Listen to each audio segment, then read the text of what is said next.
ನಾವು ಸ್ಪಂದನೆ ನೀಡದೇ ಇದ್ದರೆ ಇವತ್ತು ರಾಜ್ಯದಲ್ಲಿ ಎಷ್ಟು ಕಬ್ಬಿತ್ತು ಅದರಲ್ಲಿ ಅರ್ಧ ಇವತ್ತು ಹರಿದು ಹೋಗಿದೆ. ಬಟ್ ಇದು ಸಮಸ್ಯೆ ಸೌತ್ನಲ್ಲಿ ಆಗ್ಬೋದಿತ್ತು, ಬೇರೆ ಜಿಲ್ಲೆಯಲ್ಲೂ ಆಗ್ಬೋದಿತ್ತು. ಇದು ಎಸ್ಪೆಷಲಿ ಬೆಳಗಾಂನಲ್ಲಿ, ಬಾಗಲಕೋಟ್ನಲ್ಲಿ ಒಂದು ಸ್ವಲ್ಪ ತಪ್ಪು ಕಲ್ಪನೆಯಿಂದ ಮುಂದುವರಿತಾ ಇದೆ. ನಾನು ಇಲ್ಲಂತ ಈಗ ವಿಜೇಂದ್ರ ಅವರು ಬಂದಾರಂದರೆ ತಪ್ಪೇನಿಲ್ಲ, ಅವ್ರಿಗೂ ಮನವರಿಕೆ ಆಗ್ತದೆ ಏನೇನು ಕೇಂದ್ರ ಸರ್ಕಾರದಲ್ಲಿ ನ್ಯೂನ್ಯತೆ ಇದಾವೆ ಅನ್ನೋದು.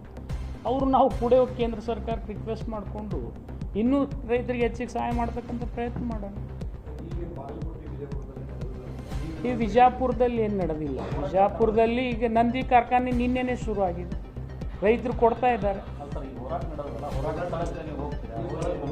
ಹೋರಾಟ ಸ್ಥಳಕ್ಕೆ ನಾನು ಹೋಗಲೇಬೇಕು, ಅದರಲ್ಲಿ ಎರಡು ಮಾತು ಇಲ್ಲೇ ಇಲ್ಲ. ಈಗ ಆ ಜಿಲ್ಲೆ ಸಮಸ್ಯೆ, ಆ ಜಿಲ್ಲಾ ಉಸ್ತುವಾರಿ ಸಚಿವರು, ಆ ಜಿಲ್ಲೆಯಲ್ಲಿ ಏನಾಗ್ತದೆ, ಕಬ್ಬಿನ ಕಾರ್ಖಾನೆ ಮಾಲೀಕರು ಕೂಡ ನಮ್ಮವರೇ ಇದ್ದಾರೆ ಕ್ಯಾಬಿನೆಟ್ನಲ್ಲಿ.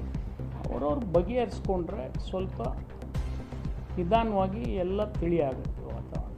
ಮತ್ತು ಇನ್ನೊಂದು ಹೈಯೆಸ್ಟು 3200 ಕೊಡಿಸ್ತೀನಿ ಅಂತೇಳಿ ಆ ಜಿಲ್ಲಾ ಉಸ್ತುವಾರಿ ಸಚಿವರು ಡಿ ಸಿನೇ